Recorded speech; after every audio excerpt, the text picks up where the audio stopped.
Some of the names and faces you may know: Chris Jenkins, Josh Guimond, Michael Knoll.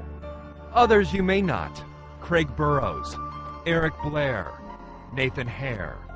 And the list goes on, with 22 young men in all. They've become a grim and mysterious fraternity, attractive and athletic college guys going to school in the upper Midwest, when one night they leave a party or bar and vanish without a trace.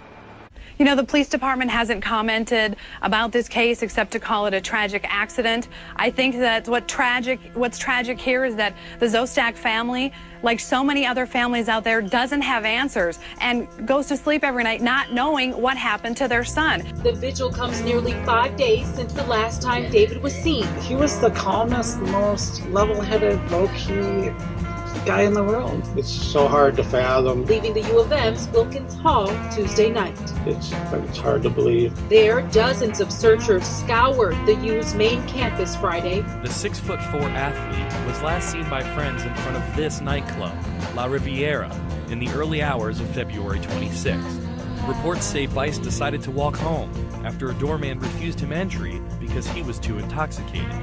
But family and friends say he only had a few beers. Clearly, something happened to Josh Zostak. He ended up 2 miles away from this location in the opposite direction of where he was staying that night, where his car was. 3 days have now passed since a U of M student disappeared. And while the search for David Miller is still going on tonight, folks in his hometown are showing family support. I'm really worried, but since almost the first time on Sunday morning, I knew that something was wrong with him.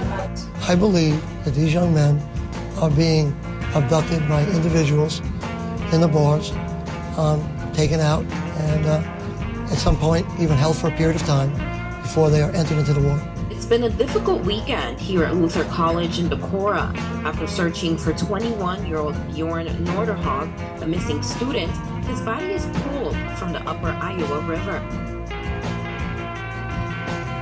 But fears for his life grew when he went missing on the night of December 2nd in South Jersey. After being tossed from a bar in Clementon, it was like he'd vanished. Until today, when he was found dead. Ladies and gentlemen, I would have to look at that graph and say that, again, moonlight is a contributing factor. There's other individuals that we can prove not only were murdered and pushed in the water, but, so you'd be interested, we can prove that some individuals went in the water not on the night that they went missing, which means that they were held for an extended period of time before they entered into the water.